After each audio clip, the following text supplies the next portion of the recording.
तुझा हात पुढे करा, जशी संगती तशी मनोगती विसरू नको जरा. मग सज्जन कोणाला म्हणायचं आणि दुर्जन कोणाला म्हणायचं? सज्जन कोणाला म्हणायचं? ज्यांनी साधूची संगत केली, संतांच्या संगती मनोमार्ग गती, 11वा श्रीपती येणे बनते.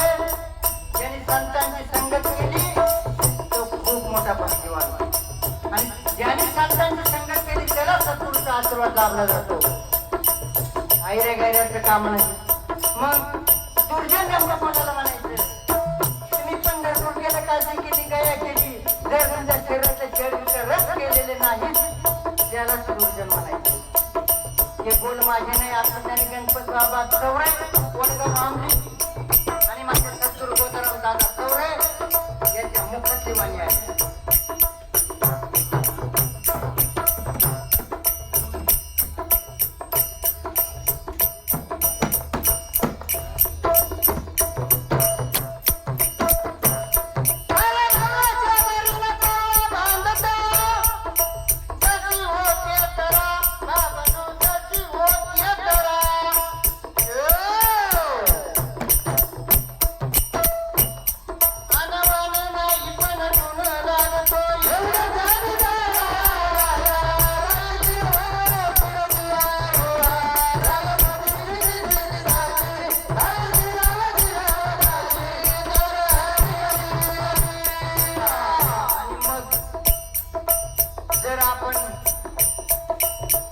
दावणीला गरीब बैल असेल आणि बैल घेऊन जर कसा येतो काय माहिती, तो जर मारता निघला तर त्या गरीब बैलाला सुद्धा मारायचे संकट लागते.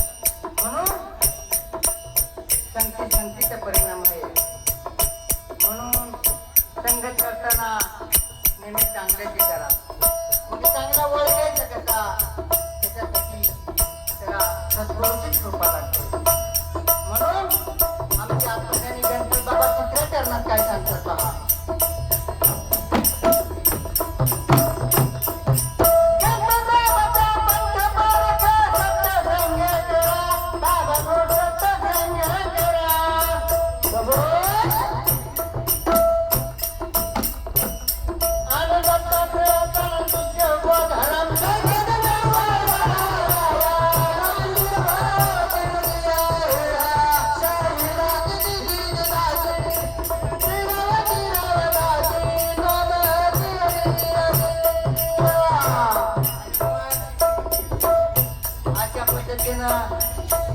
आमचे गोधराम दादा